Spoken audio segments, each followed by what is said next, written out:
Thank you, Mr. Chair. And I have some questions for Mr. Pardo, if he can answer, if he can hear me. Yes. My first question has to do with your report. You call out that you suggest actually making a list of 5 priority projects in different areas. Your report would suggest that there hasn't been a prioritization done.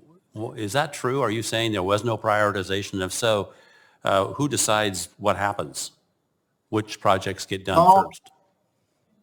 I know there's critical projects that the government has in mind, but since the most important factor here is the power grid and the big projects that really provides the resiliency needed before the next hurricane, those projects have not started. So those projects they may be in FEMA's hand or in LUMA's hand.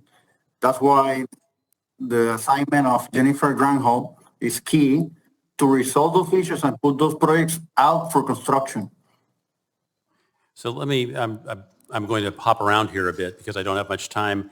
In your next part of your report, you talk about skilled labor and that it is a major concern.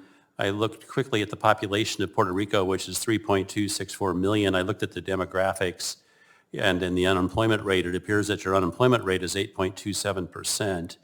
And so I'm just wondering, do you have people in Puerto Rico that don't want to work, or what's going on? How come you're short labor when you have an 8.5% unemployment rate? Well, speaking for the construction sector, the current formal market is around 30,000 workers. It used to be, before the 15 years that we've been a decline economy, that number used to be in the 60,000. We could manage around 6 billion worth of work a year. But after 15 years of decline economy, we have lost that ability, and we need workers. We need workers to perform this reconstruction work as soon as possible. That's why we are proposing this initiative for parole for significant public benefit. It appeared to me, and we have the same issue, by the way, although the unemployment rate appears to be around 3% here, and so we have an incredible demand for the same visas you talk about, the H-2B, actually, and also H-2A visas. So this seems to be a Western Hemisphere problem. Let me go to your last paragraph where you talk about the restrictions that labor unions have imposed upon, or the requirements that certain labor unions be used. And you say this increases costs dramatically and will significantly limit the number of projects that will in fact be built. LUMA's chosen union will not be able to supply the amount of construction workers that will be needed. Have you brought this to the governor's attention? Yes, we have. Yes, we have. And what's the response? The response has been that they're giving LUMA the priority to decide. Our point of view is that this is federal funds for the benefit of Puerto Rico. We are very sure that when those projects go out to bid, pricing using those PLAs are going to be much higher than they need to be.